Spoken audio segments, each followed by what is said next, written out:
Welcome everybody to the final COVID economy broadcast for semester. My name is Dr. Jason Choo, the chairperson, and we have a very special topic for you today, graduate recruitment in the COVID economy. We have firstly Sarah McGlade from National Australia Bank. Hi Sarah, how's it going? Good, thanks Jason. How are you? Good. So Sarah's the Graduate Recruitment Manager for NAB. So our second panelist, Alex Tyrrell. Alex is from GradConnect. Hi, Alex. Hello, Jason. How are you? Good, thanks. Our final panelist today is a previous panelist who's come on before. We have Vincent Lau joining us. So Vince is a Monash alumni. He did a Bachelor of Commerce and is gone now on to work at NAB. Throughout your graduate journey, what would you recommend to students? Believe it or not, Excel. You won't believe how many people don't have very strong Excel skills. I would advise everyone to learn how to use it well and learn how to use it properly. We've got a student, Jill, which would like to deliver a question to the panel. Over to you, Jill. Hi. My question is that as most state firms require applicants to hold citizenship or permanent residency, getting an internship or graduate opportunity can be challenging for international students. So are there any tips that the panelists can provide to international students who are looking for jobs in the Australian workplace? Thank you. So yes, at NAB, in order to apply for our graduate and internship program, you need to have permanent residency or be a resident of Australia and New Zealand. But I know that there are quite a number of organisations out there that do take international students. So I'd suggest to really, utilise programs like GradConnect, Grad Australia, other avenues where these roles are advertised. The other bit is certainly at our organisation, we value students who have work experience no matter where it is. Bilingual skills, absolutely, we value bilingual skills. We have customers who are represented from all walks of life. So for us to have individuals who represent our customers is highly valuable. From our site, it's worthwhile just checking you can actually go through and see what work rights are required for each role, and you can sort of work out which roles that you can and can't apply for. The thing that I would probably say as well is to not be too single-minded as to what programs you want to get into, because there is a lot of, as Sarah said, a lot of work experience that, would be favourably looked upon later on in your career. So consider not just the big employers, but also some of the smaller ones that might sort of not be as strict with residency or citizenship. It's worthwhile, I guess, keeping your head up, even though there might be some disappointment along there, and really continuing to apply and not getting despondent, and then not allowing an experience that you might have had where you have been disappointed to then colour how you present yourself to the next employer or to the next interview that you might go to. With what Sarah and Alex said, realistically, sometimes you can't just say that you want to work for company A and expect to get to be employed by them straight out of uni. Any experience you can get, whether how menial you may feel it may be, you actually get some type of skill from it. And I think I learned how to deal with customers a certain way when I was making burgers.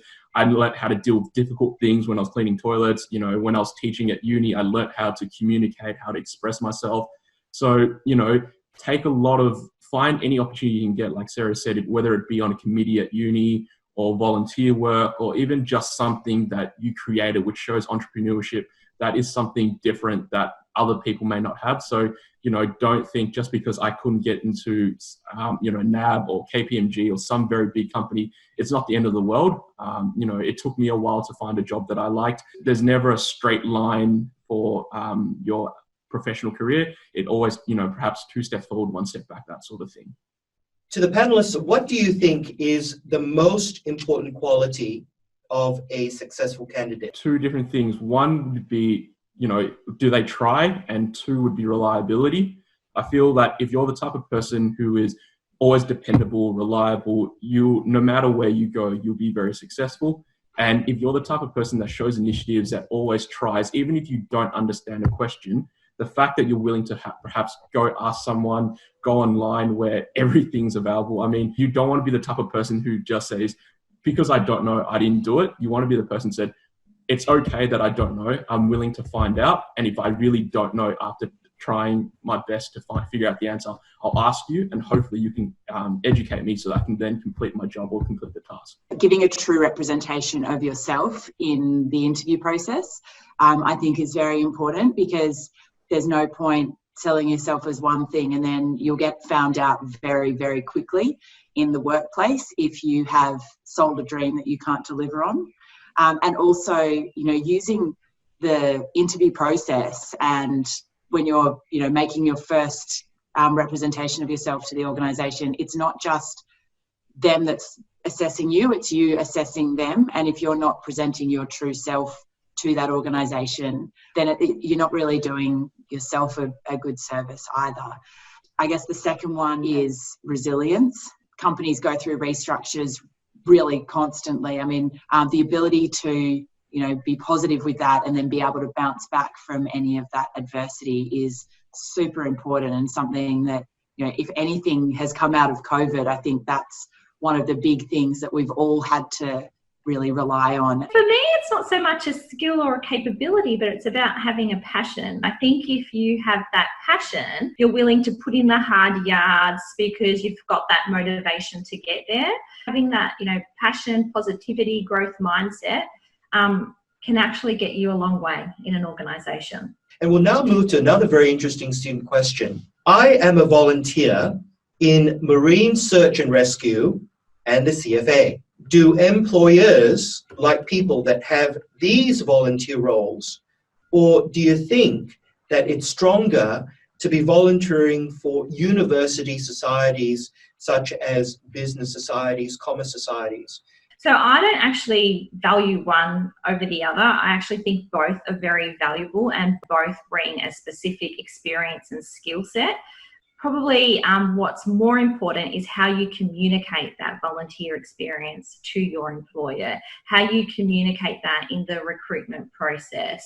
Being in one of those large volunteer organisations does give you access to some different types of people that perhaps a university society might not in some ways, particularly if you were in a leadership role or something within that organisation. And, one over the other, I'm not sure that there's either that's particularly more well thought of than the other. I just think that you do get kind of different skills from each. So for me, I was extensively involved with university clubs and societies. I was involved with 3 or 4 of them. But basically, I don't see why one is better than the other. Whatever suits you. If you're suited to be, I think, was it in the Marines or the Army or the CFA, or whether it be a uni program, it doesn't really matter. You're doing something to expand your skills and horizon. You've got different life stories to tell. So I think it's fine. I don't see a differentiation between either. The last sort of question that I'd like to circle back to is just to ask the panelists to summarize. And from your point of view, what is something personally you'd like to say to all our students watching? I think that a lot of them have been very fearful about the news and what they've seen. If it doesn't work out for you in one of the big programs, do think about what your other options are. There will be something out there, whether it's trying to upskill yourself by doing some additional study, or it might be, doing flipping burgers as Vince did, or it could be, doing something like going to increase your skills in one way or the other, really staying positive and doing all of that. And I guess the biggest thing is the digital literacy is just going to be something that is crucial in the workplace going forward. So, give everything a bit of a go. Have a go at Zoom, which you're doing now. Have a go at all at Microsoft Teams. Try out a few of these different things. I'd encourage students to, complement their studies by undertaking even self-learning opportunities on LinkedIn Learning, short courses, etc. You don't have to be a full-on technology boffin, because we have, technology experts and specialists and students who study technology who do that, but it's just having that basic common knowledge and foundation. So as we move forward, you're actually moving forward with the organisation and not being left behind. I feel it's very important to find out what you like, what you don't like, and don't expect the first job you get to be the job that you absolutely love. Well, that brings us to the end of the COVID economy for semester 2. Thank you again, everybody, for coming. It's been an absolute pleasure. Take care.